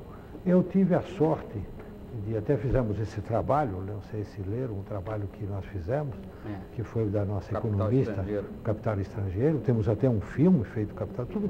Nós temos hoje 58 empresários, uma representação dentro da Fiesp. Alguém na diretoria? Sim, nós temos o André Bia, que é da diretoria, nós temos diversos, tem o Zauer, temos uma dezena deles. E de outro lado, doutor Mário, o senhor tem lá uma representação também dos pequenos empresários, porque o Marco Antônio Rocha, aqui no intervalo do nosso programa, levantou uma questão muito importante. Nós estávamos aqui falando dos empresários que se beneficiam do governo, mas que existe uma ampla maioria de empresários que, ao contrário, ele só vê o governo quando o fiscal bate na porta dele. Só o governo para ele é um desastre, não é nada de benesse, está ali trabalhando duro e tal. Então eu pergunto, esse empresário, que tipo de representação ele tem na Fiesp? Afinal, quem representa a Fiesp? Para completar, doutor Mário, esse movimento, no meu sentido, esse movimento do, como é que chama? Fórum. Pensamento Nacional das Bases Empresariais, que reuniu há pouco tempo um grupo grande lá no AMB e que está se constituindo aparentemente em oposição à Fiesp. Qual a sua opinião? Eu não acredito que seja oposição. Nós temos um departamento da pequena e média empresa e temos um trabalho muito bom nesse sentido. Para o senhor ter uma ideia, nós mandamos um questionário para uma empresa pequena e ela responde quais as dificuldades. E nós mandamos pessoas para orientá-la. Inclusive, ele é sócio, praticamente sócio ex-ofício por 6 meses, para usufruir esses benefícios. Depois ele pode, porque o pequeno empresário é uma sementeira, é como que o senhor planta uma floresta. Mas com referência... Não, o Sardenberg havia feito uma pergunta e a pergunta acabou ficando no ar, estava embutida na relação com as multinacionais e com o capital e com as empresas no exterior. Gostaria que o senhor contasse para a gente qual é a sua posição em relação à reserva de mercado e reserva de mercado na informática. Sou contra qualquer reserva de mercado. Completamente. Eu acho que a reserva de mercado tem que ser processada da seguinte forma. Uma empresa desenvolve um projeto brasileiro e ele precisa de uma proteção temporária. É como quando nasce uma criança. Até um determinado tempo tem que ser amparada e depois tem que deixar a sua própria sorte, porque senão nós ficamos uma criança dependente. Eu acho que um dos males é este. A reserva de mercado tem que ser processada, como é feito em toda parte do mundo, um determinado tempo, e depois ir tirando as suas vantagens para poder competir com o mundo. Mas eu queria aquela questão, porque inclusive, porque aquela história lá do Pensamento Nacional das Bases Empresariais, pelo menos naquela última reunião, é curioso que a crítica que eles faziam à Fiesp é que a Fiesp não defendia a verdadeira livre iniciativa. Um ar de dissidência, né? Era um ar de dissidência, e a crítica era muito curiosa. Dizia uma que a Fiesp não defende a verdadeira iniciativa privada. Seria, digamos, conivente com o regime de preferências, cartórios, etc. E a outra é que a Fiesp é retrógrada. Precisaria partir para um capitalismo mais avançado. Bom, sabe... Isso se processa em toda parte do mundo, na poesia, na literatura, na pintura. Sempre aparecem os tipos e formam um tipo novo, quer dizer, alguma coisa nova. E depois acaba indo para o centro e acaba sendo até conservador. Nós respeitamos esses pontos de vista e alimentamos, porque eu acho que devemos alimentar. Porque um dos males da Revolução foi que não se desenvolveu, os políticos são os mesmos de antanhos. Não se criou uma geração de jovem político. E eu acho que isso é importante. Nós temos que alimentar, seja em todos os setores. E eu, pessoalmente, alimento. Tanto que eles fazem crítica no todo, não têm feito crítica pessoal. Pelo menos é o que me consta. Porque eu procuro fazer com que eles... Se eles amanhã tiverem condições, eu nunca tive medo do confronto, se eles tiverem condições melhores, ou querem assumir a própria federação, por que não? Se eu acredito em democracia, mas veja bem, só termina, nós estamos há 60 anos, a federação vai fazer 60 anos, e há 60 anos alguma coisa já veio, já morreu, outras, e nós continuamos firmes, e eu acho que vamos continuar por outros 60 e 60 anos. Apesar de todos esses acho que esse movimento acaba sendo absorvido. Sim, acaba sendo absorvido. É a favor da pluralidade sindical na área empresarial? Eu acho... Pode surgir uma outra federação das indústrias, Federação dos Industriais de São Paulo, Associação das Empresas Industriais de São Paulo, todas elas Eu não seria coerente se fosse contra. O que eu acho é que não pode ser abruptamente. Você não desmancha um processo de 40 anos, a Carta do Lavoro não estalar dos dedos. Ela é preciso ter, porque senão ela interrompe o processo. Eu acho que ela pode ser feita de forma a ser feita em 3, 4, 5 anos, mas só pela... Agora, esse fórum de empresários que funciona no âmbito da Fiesp, ou do qual a Fiesp participa, não está abrindo canais para que se manifestem novos empresários? Isso não está vendo aí um certo ruído? Quando fala, por exemplo, o presidente da Bolsa de São Paulo, Eduardo Rocha Azevedo, o senhor assina embaixo tudo que ele disse? Não, eu acho que ninguém é vaca de presépio ali dentro. Nós podemos... O princípio era de que nós não nos atritássemos. Mas está havendo um desvio desse princípio? Não, não está. Sabe, tudo na vida é muito pessoal. Ele é um moço, não é? Evidentemente muito expansivo, tem o seu ponto de vista, mas eu não assino o que ele faz embaixo, mas não condeno que ele participe do nosso grupo, porque ele traz subsídios, porque de repente eu sou um conservador radical, é preciso que venha um moço para fazer uma série de um melê. Senhor Mário, empresário na política, Albano Franco, presidente da Confederação Nacional da Indústria. Como é que o senhor vê a atuação? É uma atuação um pouco estranha, de vez em quando ele não está estatizante. Uma coisa... Como é que o senhor vê? Albano Franco, pessoalmente, é uma pessoa maravilhosa. Porém é seu. Não está ajudando apenas. Porém é seu. Ele é um senador, um grande empresário. É um grande empresário. Tem jornais, televisão, açúcar, usina de açúcar, álcool, tecidos. Ele em São Paulo seria grande. Mas a atuação dele, nada. O senhor vai colocar uma vírgula agora e fazer comentar o quê, doutor? Atuação. Tudo isso, vírgula? Não, vírgula. Ele é o presidente da Federação, da Confederação. É a autoridade, é a máxima. Estamos de acordo. Muito bem. Agora, ele teve pontos falhos e recebeu uma crítica violenta a nós. A carta da Fiesp foi violenta. Foi violenta. Por isso eu digo, eu não sou também de fritar bolinho, não. Foi violento o negócio. Foi até estranhável. Não, tá bem. Ele já está reabilitado no seio empresarial? Não, é um fato consumado. Ele é presidente. Como eu sou sempre pela ordem, ele é o presidente da Sim, mas ele já está reabilitado, sim, das suas tendências petistas. Veja, ele teve uns deslizes, por assim dizer, mas ele está recuperado, eu acho. Agora, muito bem recuperado. Doutor Mário, só uma questão. Muito bem recuperado. Doutor Mário, só uma questãozinha. Só acredita que existe empresário petista, realmente?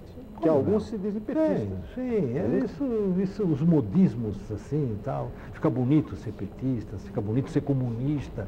Tal. O senhor acredita nessa tendência nova do Lula, nessa nova manifestação dele, com certas loas à iniciativa privada?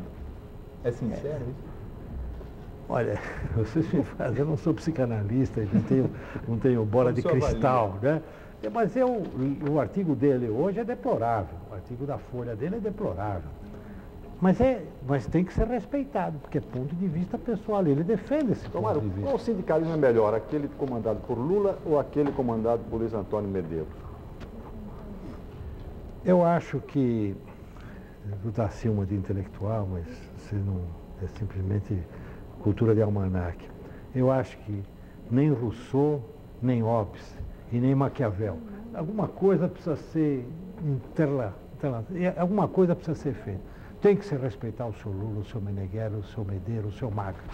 Tem que ser respeitado, porque eles são forças do nosso trabalhador. Doutor Mário. Doutor Mário, mas aquele fórum informal... Última pergunta, então.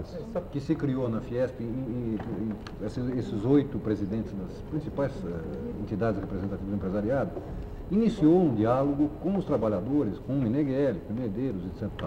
Chegou-se, inclusive, a algumas concordâncias de princípio, ficou-se até de se discutir depois, aprofundar. E, de repente, isso parou. Por que parou e qual é a perspectiva de se retomar essa discussão? Muito grande. Eu acho que o diálogo, eu vim do Japão com esse princípio.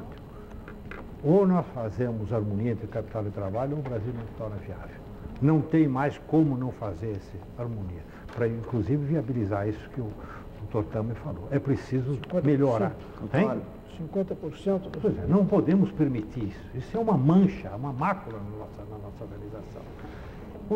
Esse fórum tem a pretensão de realmente fazer isso, de fazer esse diálogo entre empregados e empregadores. Mas, de repente, apareceu uma coisa maior, que é esse negócio da estabilidade, que vem inviabilizar quase tudo. Porque é por isso, ou nós fazemos uma harmonia de capital, respeitando a despedida imotivada, motivando para fazer um Brasil novo. Agora, se nós ficarmos engessados nisto, vai criar problemas que eu tenho certeza que o tempo vai... Por que temos que passar uma experiência amarga que os outros países já passaram, quando nós podemos evitar isso? Doutor Mário, então o Tonico Ferreira vai fazer a pergunta final. O Augusto já está fazendo ali os sinais de que o programa está terminando, mas eu acho que a gente não podia terminar esse programa sem que o senhor comentasse essa nova ética política que foi criada pelo Centrão, que, aliás, no começo, se não me engano, você disse que o Centrão é a expressão do povo. Mas eu gostaria que o senhor comentasse essa nova ética criada pelo Centrão, que diz que é dando que se recebe. O que o senhor acha dessa frase? Visceralmente contra. Foi uma expressão infeliz. Sou contra. Por isso é que eu acho que Ulisses, que Deus o ilumine, para que encontre um denominador comum e faça o mais rapidamente possível uma Constituição que possa fazer com que o Brasil possa progredir, respeitando todos os segmentos da sociedade. Mas já foi dado e já receberam. Já deram e já receberam. O que o senhor acha? Eu não sei, porque eu não entro no âmago dessas coisas. Doutor Mário, nossos agradecimentos ao senhor pela paciência e pela elegância com que o senhor respondeu às nossas perguntas durante pouco mais de 2 horas. Muito obrigado, senhor. Muito obrigado aos nossos entrevistadores. Nossos agradecimentos também aos telespectadores que ligaram e não puderam, por questões de tempo, ter suas perguntas encaminhadas ao Dr. Mário. No entanto, o Dr. Mário vai receber cópias de todas as perguntas recebidas. O programa Roda Viva volta na próxima segunda-feira, às 9h25. Boa noite.